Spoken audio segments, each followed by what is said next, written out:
obra vai terminar. Aleluia! Você pode se assentar.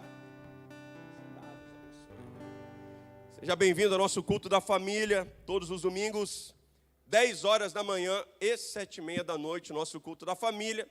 E todas as quartas-feiras, 8 horas da noite, o nosso culto da vitória. Eu tenho uma instrução, uma palavra de Deus para trazer para a sua vida. Algo que é para a sua vida mesmo, que todos os domingos a gente faz o mesmo culto de manhã e à noite. Mas enquanto nós adorávamos ao Senhor, Deus me deu uma palavra diferente. Então, se você quiser saber o que Deus ministrou hoje de manhã, depois você pesquisa lá no YouTube. Mas se você escolheu hoje, a melhor parte, que é estar aqui na casa do Senhor à noite, Deus tem uma palavra específica para a sua vida. Antes eu tenho um recado importante. É óbvio, todos sabem, a situação que nós estamos vivendo em relação à pandemia.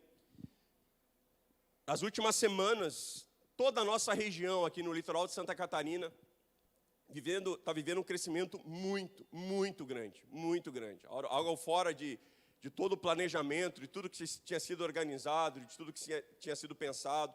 Conversei com muitos profissionais da saúde da nossa região durante essa semana, e nós estamos ali às margens, às vésperas de um lockdown que provavelmente venha se manifestar nas próximas semanas, pela quantidade de pessoas que estão contaminadas, pela proporção dessa contaminação, que ela continua aumentando muito, e pelas vagas nas UTIs, que estão reduzindo cada vez mais.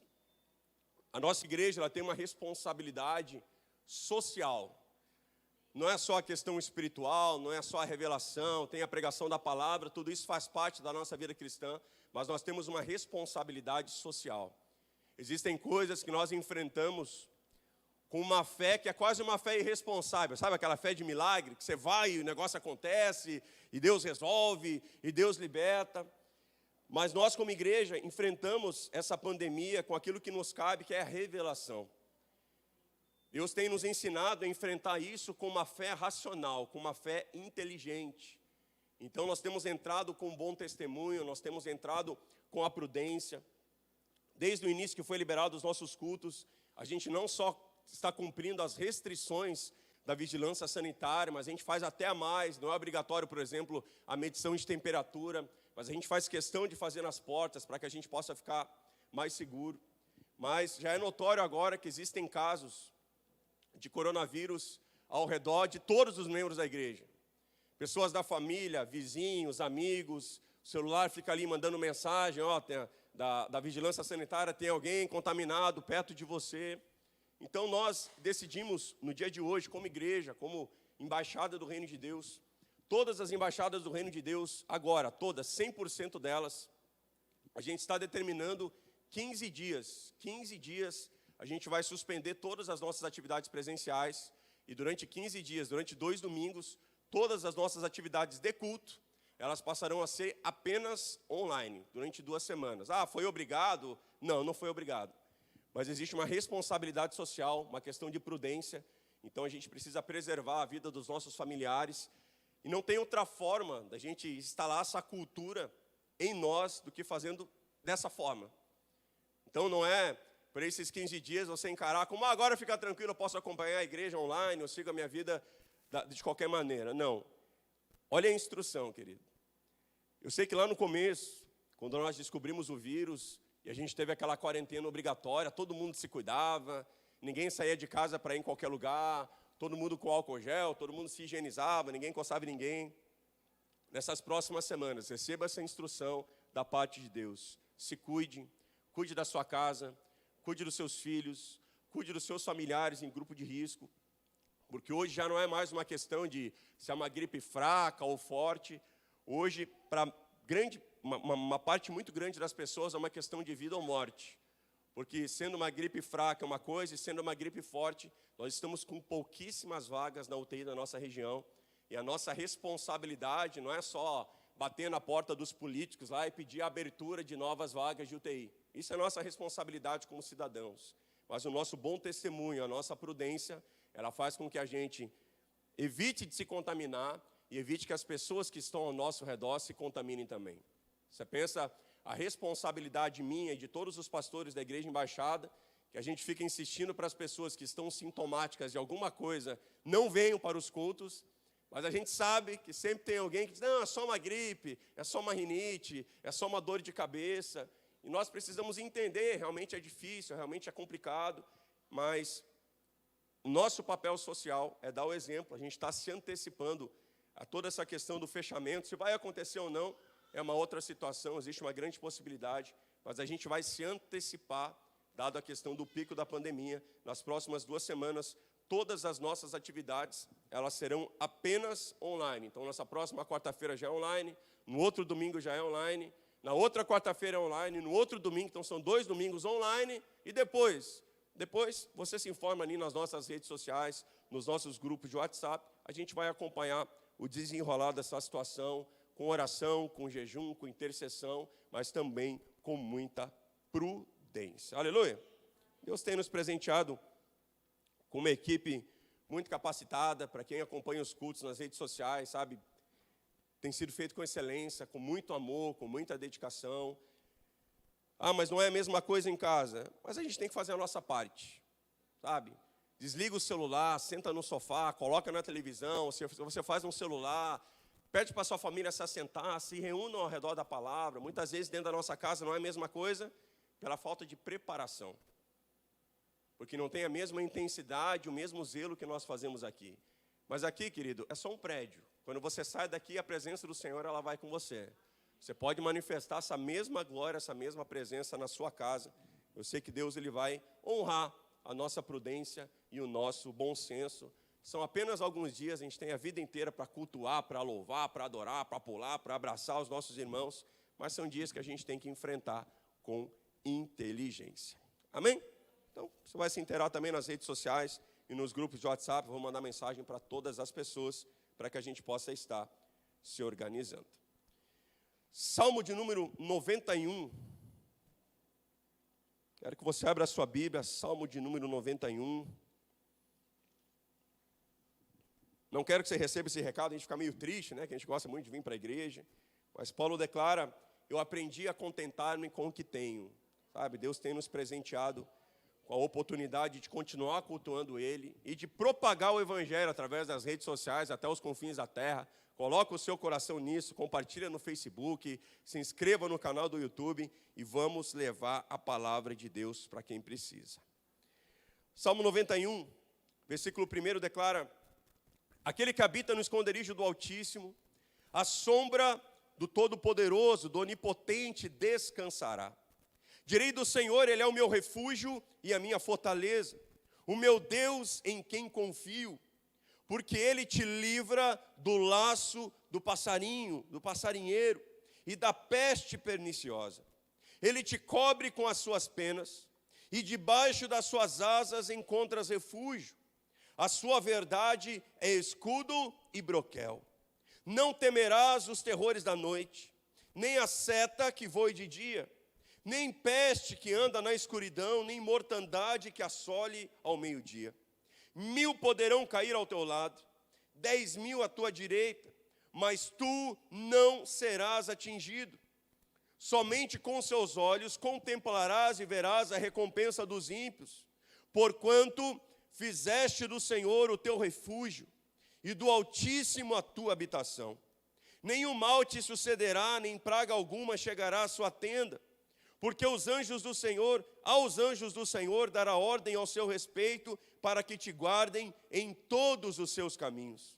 Eles te susterão nas suas mãos, para que não tropeces em alguma pedra. Pisarás o leão e a áspide, calcarás aos pés o filho do leão e a serpente, pois que tanto me amou, eu o livrarei. Pô-lo-ei no alto retiro, porque ele conhece o meu nome. Quando ele me invocar, eu lhe responderei. Estarei com ele na angústia, livrá-lo-ei e o honrarei. E com longura de dias fartá-lo-ei, e lhe mostrarei a minha salvação. Até aí, coloque a sua mão sobre a sua Bíblia, sobre esse texto. Vamos orar. Pai, em nome de Jesus, nós recebemos essa palavra como verdadeira sobre cada um de nós. O Senhor é todo o livramento que nós necessitamos. Revela hoje o Espírito, o poder, a virtude que está no seu Evangelho. Não permita, Senhor, que ninguém saia desse lugar da mesma forma que entrou, mas que a Tua palavra hoje seja viva, seja eficaz para mudar a nossa história, em nome de Jesus. Amém? Esse é um texto muito conhecido, mas é um texto que contém muita revelação, um texto que eu gosto muito, porque embora muitas pessoas pegam a Bíblia nesse texto, abrem, né, e deixam virado para a porta de entrada, né, como se a página da Bíblia por si só fosse livrar de todo o mal, porque é um texto que contém muitos livramentos, grandes intervenções e grandes promessas de Deus de vitória para a minha vida e para a sua vida. Mas é um texto que da mesma forma ela traz as instruções pelas quais essas bênçãos e essas promessas se manifestam. Não é assim, eu quero. Não, existem instruções, princípios importantes de relacionamento com Deus. E sobre esses princípios, são muitos, mas eu separei uns poucos aqui para nós conversarmos um pouco essa noite. O primeiro deles, o salmista ele fala sobre um lugar chamado o esconderijo do Altíssimo. Diga, eu preciso estar no esconderijo do Altíssimo. E olha que interessante, é o esconderijo do Altíssimo. Não é onde a gente quer se esconder. Não é onde está todo mundo se escondendo. Mas existe um esconderijo, existe um lugar que Deus preparou para proteger a sua vida. Existem lugares durante a nossa caminhada que o Senhor ele prepara para que esse lugar ele seja abrigo, ele seja livramento sobre cada um de nós. Quando Abraão ele tem aquela revelação maravilhosa do Jeová Jiré, do Deus provedor, a afirmação de Abraão, após receber uma instrução de Deus, que ele deveria sacrificar o seu filho em cima de um monte específico que Deus iria mostrar. Então não adiantava Abraão matar o menino dentro de casa. Não adiantava Abraão matar o menino no monte que ele quisesse, que ele gostava de ir. Não adiantava Abraão matar o menino no meio do caminho. Deus disse, existe um monte, eu vou te mostrar onde é esse monte, naquele lugar. Você vai sacrificar o seu filho para mim. Para quem conhece o texto, você sabe que Abraão ele chega lá e quando ele estende o cutelo para sacrificar o seu próprio filho para Deus, Deus diz, não, agora não quero mais. E Abraão olha, e havia ali um animal preso pelos chifres em um arbusto, e Deus recebe, ao invés do filho dele, aquele animal como sacrifício. E naquele momento, Abraão declara, no monte do Senhor se proverá. No monte do Senhor, ele é Jeová Jiré. É no monte do Senhor, não é onde eu quero, não é onde eu vou, não é de qualquer maneira. Existem lugares que o Senhor, ele nos provê, ele nos livra, ele nos abençoa. Eu costumo falar que a bênção do Senhor, ela é sempre geográfica. A bênção do Senhor, ela é sempre geográfica. No livro de Mateus, capítulo 2, versículo 13, declara, havendo eles partido, eis que um anjo do Senhor apareceu a José em sonho, dizendo, levanta-te, toma o menino e a sua mãe, e foge para o Egito, e permanece ali até que eu te fale, porque Herodes há de procurar o menino para o matar. Pensa, esse menino que o texto fala é Jesus Cristo, Filho do Deus Todo-Poderoso, Salvador da humanidade. Queriam matar o próprio Filho de Deus. E a forma que Deus encontrou para livrá-lo era esconder ele no esconderijo do Altíssimo. O anjo aparece e diz, o negócio é o seguinte, José. Leva o menino até o Egito, porque no Egito Deus o livrará da morte. Não era em qualquer lugar. Não era onde eles estavam. Não adiantava José sair correndo, procurar uma outra cidade, um outro trabalho. Mas havia um lugar que Deus havia preparado para proteger o seu filho. Aí o texto continua lá em Mateus 2,19, declara, mas quando Herodes morreu, eis que o anjo do Senhor apareceu em sonho a José no Egito, dizendo, levanta-te, toma o menino e a sua mãe e vai para a terra de Israel, porque já morreram os que atentavam contra a vida do menino.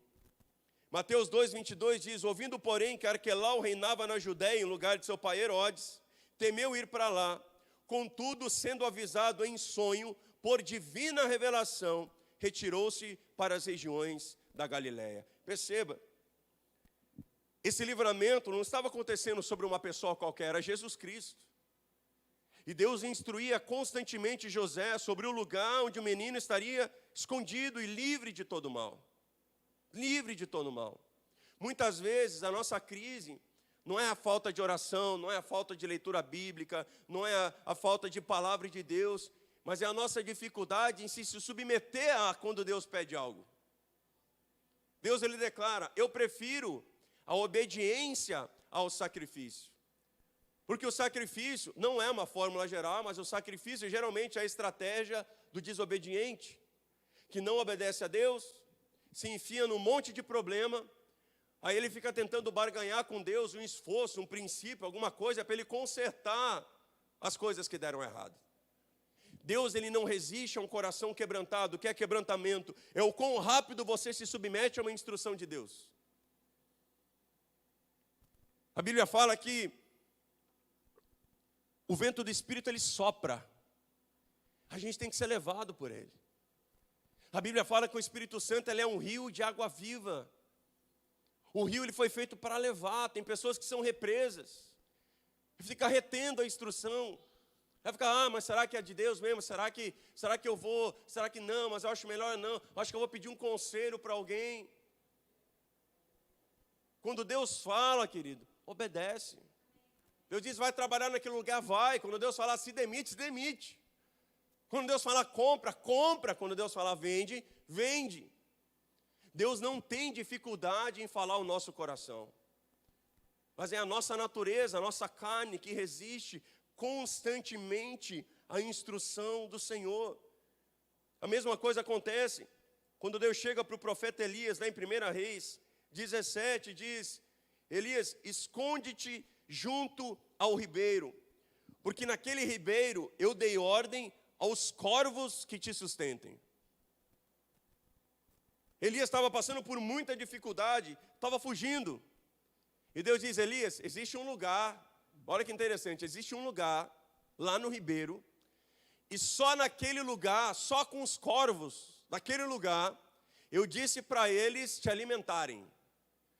Enquanto o profeta estava lá, o corvo vinha e jogava comida para ele. Mas era todos os corvos que passaram a alimentar as pessoas? Não. Deus disse: eu dei ordem aos corvos daquele lugar. Existe um lugar onde Deus provê a sua vida. Existe um lugar onde Deus provê a sua cura, a sua paz. Deus sustenta o seu casamento. Deus cuida das suas finanças.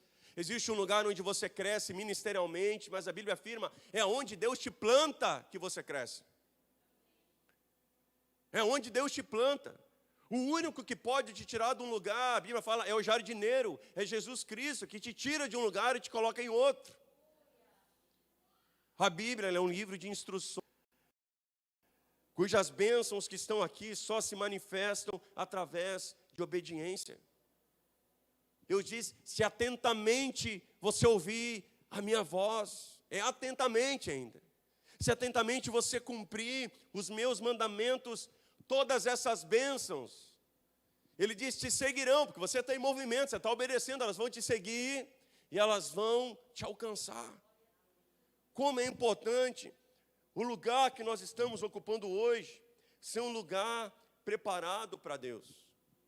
Deus chega para o profeta e diz: o ribeiro secou.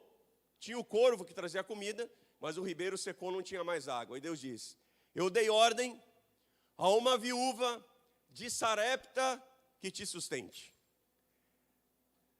Se ele viesse para Florianópolis, ia ter uma viúva aqui para sustentar ele, sim ou não? E São José? E Palhoça? E Lages? Tem um lagiano aqui, ficou fácil. E Mandaguari? Não tinha jeito. Não tinha jeito, era só Sarepta. Deus estava disposto a sustentar aquele homem naquele lugar. E a Bíblia diz que quando ele colocou os pés naquele lugar, ele já encontrou a viúva. Quando você está no lugar certo, você bota os pés ali, Deus já te provê. Difícil é para nós tentarmos nos sustentar em lugares que nós nem deveríamos estar. Quando Abraão entra na terra da promessa, ele diz, não, aqui é muito feio, eu vou para o Egito. Ele vai para o Egito. Aí ele começa a mentir. Aí pegam a mulher dele, passa por dificuldades, lutas e problemas desnecessários, porque aquela não era a terra da promessa. A bênção, querido, ela é geográfica. Aonde eu tenho que estar? Aonde Deus mandou você estar. Aonde Deus mandou você estar. Segundo ponto, todos aqueles livramentos e as bênçãos que estão no Salmo 91 se manifestam quando nós estamos à sombra do Onipotente. Diga, eu estou na sombra do Onipotente. Sabe, sombra, qual que é o negócio da sombra? A sombra só se move quando a gente se move. Já tentou ali, quando criança, enganar a sua sombra? Já perdi algum tempo da minha infância ali tentando, não deu. E agora? Não deu. Não. Todas as vezes que eu me mexo, a minha sombra se mexe também. Estar à sombra do Onipotente, você só se move quando Deus se move. Você só se move quando Deus se move. Isso é o princípio básico da vida cristã. Por que você faz algo? Porque Deus faz. Jesus, por que você trabalha? Porque meu pai trabalha. Jesus, você é bom? Não, eu só sou bom porque meu pai é bom. Eu só replico o que ele faz. Mas o que você fez é maravilhoso. Não, eu só faço aquilo que Deus me deu para fazer. Eu só me movo quando Deus se move. Por que a gente ora? Afinal de contas, por que a gente ora? Quem é que inventou esse negócio de oração? A gente ora porque a Bíblia declara que Jesus ora. Que Ele, nesse exato momento, está intercedendo diante de Deus por mim e por você. A gente só ora porque a Bíblia traz instruções de como Jesus orava. Por que a gente congrega? Porque Deus congregou, filho. Deus se fez homem. E veio sobre a face da terra para nos ensinar como viver aqui. Deus encarnou, querido. Jesus é Deus, Deus encarnou. E durante 33 anos Ele se moveu nessa terra, mostrando como eu e você deveríamos nos mover aqui. Aí eu vejo as pessoas, mas eu não concordo com esse princípio. Mas eu não interpreto a Bíblia dessa forma. Mas não tem nada a ver com isso. A nossa vida cristã ela não é um debate teológico, mas é replicar aquilo que Cristo fez. Por que você faz? Porque Cristo fez. Você dizima para trocar de carro? Não, eu dizimo porque Cristo dizimava. Eu congrego porque Ele congregava. Eu conheço a Bíblia porque Ele conhecia a Bíblia. Eu oro porque Ele orava. Eu só me movo, eu só faço algo porque Ele também faz. A Bíblia conta a história do filho pródigo. Eu gosto muito do texto, porque o texto ele traz as duas realidades de erro na presença de Deus. Não é só um filho pródigo, tem dois filhos pródigos ali. Porque entendendo para quem Jesus ministrava aquele texto, a intenção de Jesus era muito mais a ver com o filho que ficou em casa do que o filho que saiu. O filho pródigo, ele conta a história de um pai que tinha dois filhos. Um dos filhos pega a sua herança adiantada, ele sai e ele gasta com jogo, com vício, com prostituição, ele gasta com um monte de coisas erradas, ele perde tudo que tem. E ele volta para casa com aquela cara, de cachorro perdido ali, caiu do caminhão da mudança. Triste, meio esperando se o pai ia bater nele ou não. E o pai o recebe de braços abertos, honra, cuida dele, bota ele na condição de filho de novo. Mas a Bíblia declara que havia um outro filho que nunca fugiu de casa. Mas havia aquele filho, quando o pai se alegra pelo irmão dele que estava perdido, ele não conseguia se alegrar. ele tinha ódio daquele menino. Ele tinha ódio do pai não ter maltratado, não ter pisado, não ter se vingado dele. O pai estava lá dando uma festa e o menino estava de fora. Por que os dois estão errados? Porque um queria prosperar de uma forma diferente do seu pai, e o outro não conseguia se alegrar com coisas que o seu pai se alegrava. Não é uma coisa assim, se aquele primeiro filho tivesse saído, investido tudo que tinha em Bitcoin, ficado milionário, a gente ia falar, não, poxa, o menino é visionário. Não, porque ele iria prosperar de uma forma diferente do seu pai, estaria errado da mesma forma. Todas as vezes que Deus se agrada de algo e eu estou errado, eu estou em pecado. Todas as vezes que Deus está realizando algo e eu estou de fora daquilo, eu estou errado. Não é mais uma questão de certo ou errado. É uma questão de eu estar alinhado com a vontade de Deus ou não. Moisés, ele tentou libertar o povo da forma dele. Quando ele vê um dos seus irmãos sendo ferido e humilhado, ele puxa uma faca, ele mata o soldado. Ele mata o soldado. O que Deus faz por Moisés? Nada. Absolutamente nada. O menino tem que sair fugido, porque os outros soldados queriam matar ele. Ele vai para o meio do deserto, ele constitui a sua família, passam 30 anos. Deus aparece para ele, diz, Moisés, o negócio é o seguinte, eu estou a fim de libertar o meu povo através da sua vida. Eu entendo, porque muitas vezes nós relutamos com Deus, porque eu penso que no coração de Moisés foi assim, poxa, mas por que não foi antes? Eu já tinha começado a rebelião. Eu tinha matado um já, era um a menos. Por que não resolveu antes? Porque dele, por ele, para ele são todas as coisas. É no tempo dele, é da forma dele, e é através de quem ele quiser. É através de quem ele quiser. Há uma diferença muito grande entre eu querer honrar a Deus e controlar a Deus. São coisas diferentes. Existem pessoas que fazem coisas para honrar a Deus. E existem pessoas que fazem coisas porque elas querem controlar. Elas acham que, de repente, por fazer alguma coisa, ela pode bater a mão no balcão de Deus e dizer, Deus, o negócio é o seguinte, sou seu cliente, eu estou com crédito, eu fiz, eu semeei, eu batalhei, eu caprichei muito, e agora o Senhor tem que fazer isso por mim.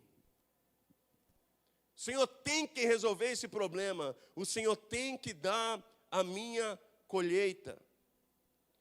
Mas nós não conseguimos lutar contra a vontade de Deus que já está estabelecida. Ela já está estabelecida. Gênesis 15, 13, declara, então disse o Senhor a Abraão, sabe com certeza que a tua descendência será peregrina em terra alheia, e o servirá, e será afligida por 400 anos. Deus determinou que o povo dele seria escravo 400 anos. E a Bíblia diz que o povo orou 400 anos por libertação. Já imaginou? Você ora 400 anos por algo e não acontece. Por isso, quando Deus foi tirar o povo de lá, o povo estava extremamente mal-humorado. Você pensa, a gente ora 4 dias por algo e já perde a paciência? Tem gente que não tem paciência para orar 4 minutos, o povo estava 400 anos. 4 gerações orando por libertação. Moveram Deus a fazer nada. E a Bíblia é um livro fantástico, porque a Bíblia diz, terminado esse período, Deus se lembrou do seu povo. Deus se lembrou do seu povo, por causa do compromisso que ele tinha com ele mesmo. Por isso ele é o alfa e o ômega, as coisas começam nele e terminam nele. Ah, mas aí o que eu faço? Você precisa participar daquilo que Deus está fazendo. Deus está movendo algo nessa cidade, a questão é, nós estamos participando ou não? Ah, a gente ora por avivamento. Ok, mas igreja não produz avivamento, pessoas não produzem avivamento, quem produz avivamento é Deus. A questão é, quando Deus produz avivamento, eu participo ou não? Ele é o alfa e o ômega, Ele é o começo. O que começa em Deus, termina em Deus. Estar à sombra do Onipotente é só se mover quando Deus se move. É estar aonde Deus está. É usar a minha oração, não para puxar a mão de Deus para as minhas coisas, mas é usar a minha oração dizendo, Deus, aonde está a sua mão? Porque lá eu quero colocar a minha mão. Porque em Deus nunca haverá, nunca houve, não há como haver nenhuma derrota. Como se frustrar com alguém que não muda? Estou meio frustrado com Deus. Não, você está frustrado porque as suas expectativas do que Deus deveria fazer por você, Ele não realiza. Mas quando eu entendo quem Deus é e as minhas expectativas para com Deus são corretas, eu não me frustro. Eu passo a me alegrar com coisas que Deus se alegra. Eu passo a amar quem Deus ama, eu passo a perdoar quem Deus perdoa. Eu passo a estar onde Deus deseja que eu esteja. Ah, mas não é a vida que eu quero. Não é a vida que você quer, mas é a vida que Deus tem para você. É a vida que Deus tem para você. O apóstolo declara, eu aprendi a contentar-me com o que eu tenho. Ah, e o que eu não tenho? Você não precisa. Você não precisa.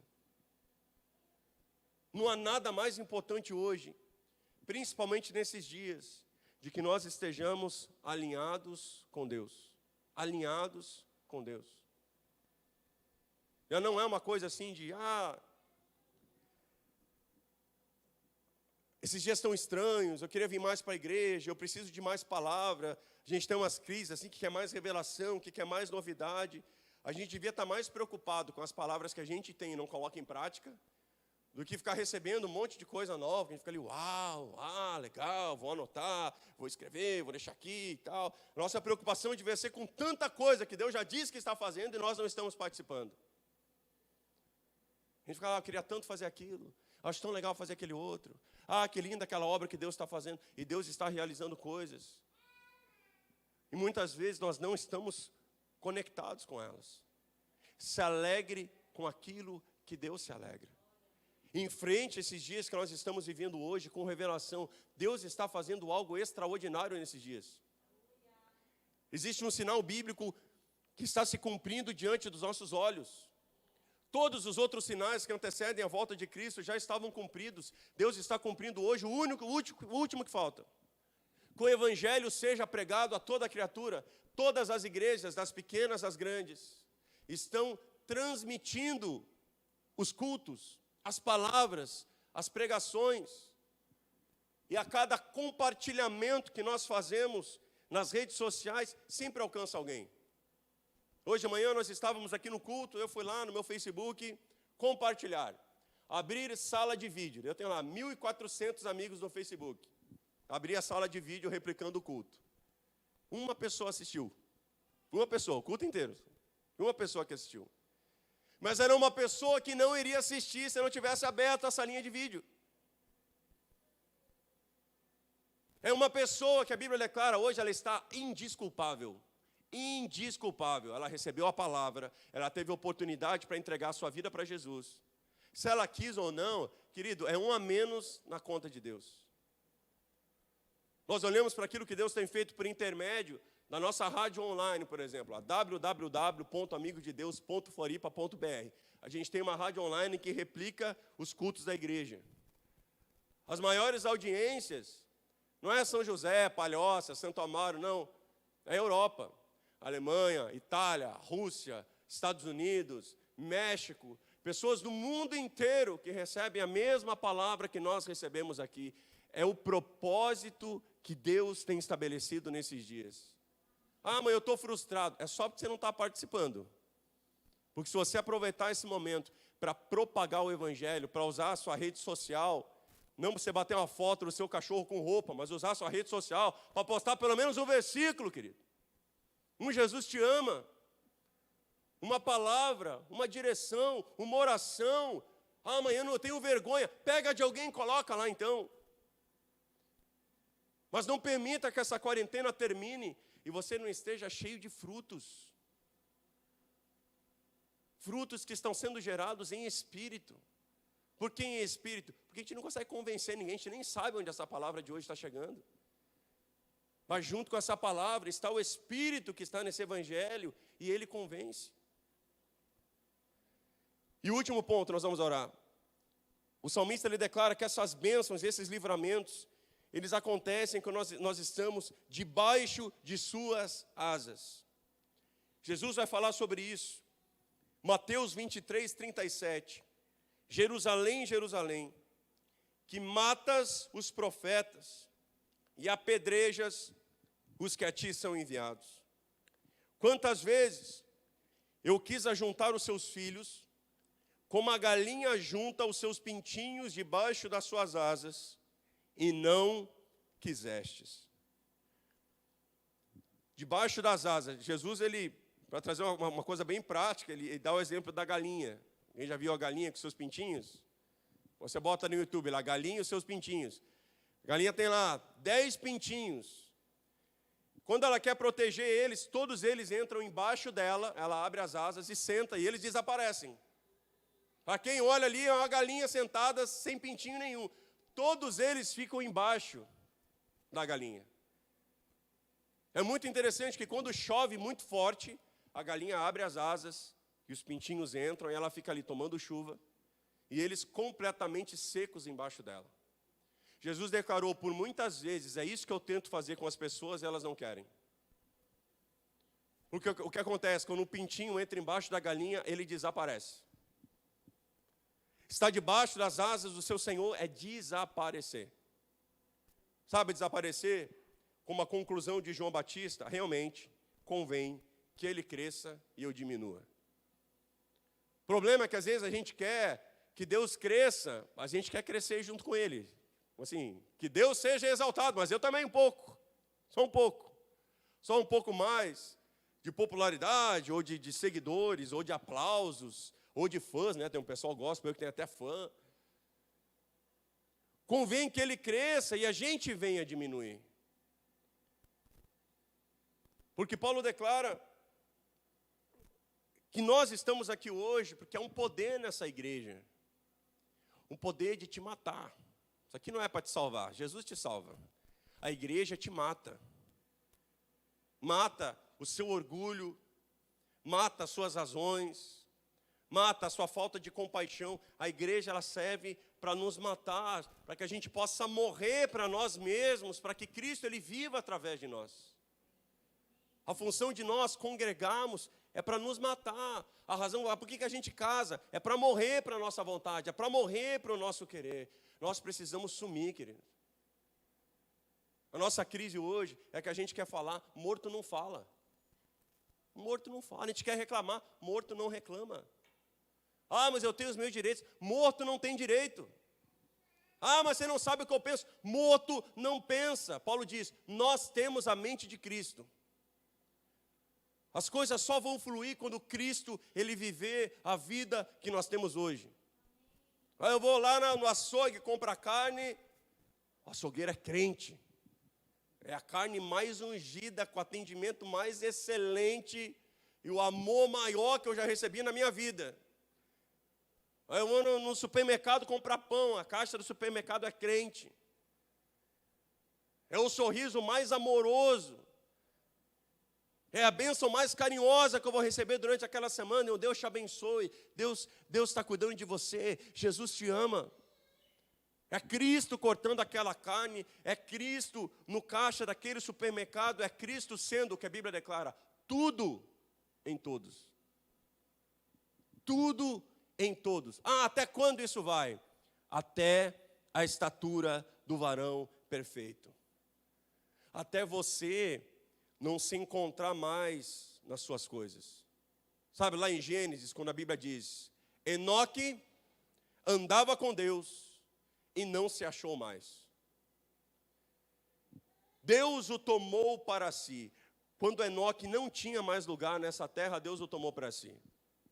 O que me estranha é que tem muitas pessoas enquadradas demais nesse mundo. Sabe aquela coisa? Ah, eu sirvo a Deus, mas eu gosto das coisas do mundo. Não, você gosta das coisas do mundo porque você é do mundo. Porque a Bíblia diz, aqueles que são de Deus, eles gostam das coisas de Deus, de Deus. É a luta que nós temos da carne com o Espírito todos os dias. Mas Deus me deu e te deu uma inclinação para o Espírito. Nós temos uma tendência, o primeiro impulso é fazer o certo. O primeiro impulso, a gente sabe o que tem que fazer. Se eu te der um papel em branco agora e dizer, escreve para mim quanto tempo por dia você deveria orar. Eu tenho quase convicção, todo mundo vai acertar. Todo mundo sabe o quanto deveria orar. Mas a gente ora o tanto que deveria? Não, mas a gente sabe. Se não, um pedaço de papel dizer, me diz aí, o que você precisa fazer para salvar o seu casamento. Todo mundo sabe. Diz para mim, quantos cultos você deveria assistir por mês para você estar bem alimentado da palavra? A gente sabe, há uma inclinação, o Espírito ele fala ao nosso coração. Ele fala ao nosso coração. Quando essas coisas se cumprem, a nossa vontade ela vai desaparecendo. A nossa vontade ela vai desaparecendo, o nosso querer ele vai morrendo. E Paulo declara, aleluia, Cristo vive em mim, aleluia. E a gente não se acha mais nessas coisas desse mundo, já não é tão atrativo, já não há um encaixe. Jesus disse, eu venci o mundo, ele não venceu no mundo. Ele venceu o mundo, a cultura mundana, de ficar achando que o jogo do Flamengo é melhor do que o culto, de que eu quebro o meu jejum por causa da coxinha da rodoviária, de que eu não volto mais na igreja porque o fulano falou algo que me deixou ferido. E nós entendemos que Jesus ele venceu, ele é melhor do que todas essas coisas, não é uma competição. Jesus ele é melhor que lazer, querido. Ele é melhor que dinheiro, ele é melhor que título, ele é melhor que um carro novo, é melhor que um apartamento na beira da praia. Jesus é melhor do que todas essas coisas, ele é a melhor parte.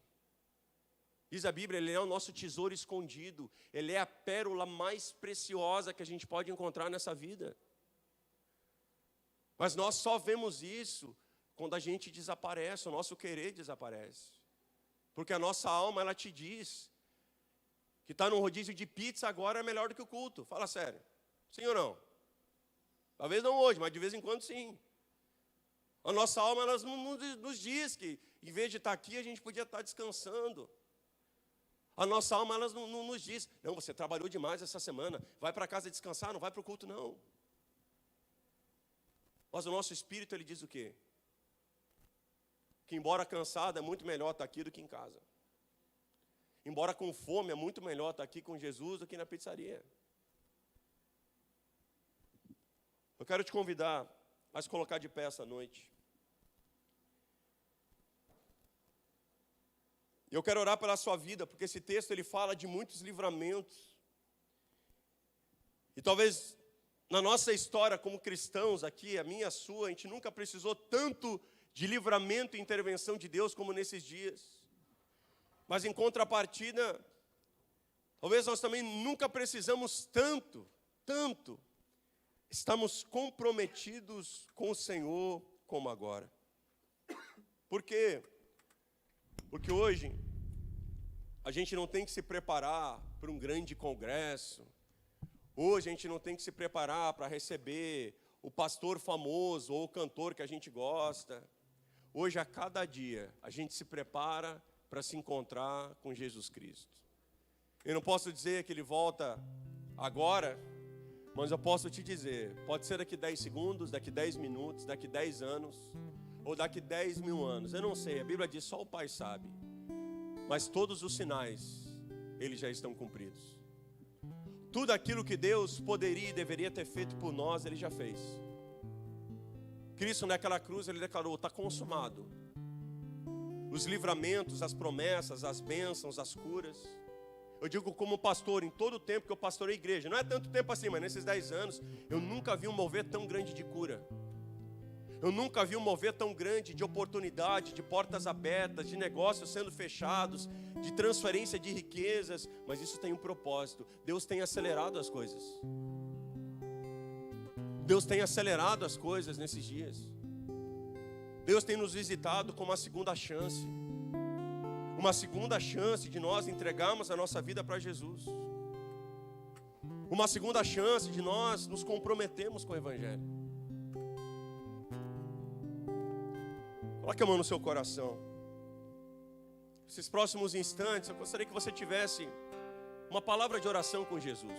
Eu vou orar pela sua vida daqui a alguns instantes, mas talvez muitos entraram nesse lugar, fisicamente você está aqui, mas o teu coração está longe de Cristo. Muitos entraram aqui hoje, talvez você já sabe o que precisa ser feito, mas você está adiando isso, adiando o perdão, adiando a sua vida honesta, adiando consertar o seu caráter, adiando se livrar desse pecado, desse vício. O Senhor te dá uma oportunidade agora, fale com Ele. Ah, mas é difícil, peça ajuda. Jesus está aqui por você. Peça ajuda, peça para que Ele te coloque no esconderijo do Altíssimo, à sombra do Onipotente, debaixo das asas do seu Senhor. Tenha uma palavra de oração nesse momento.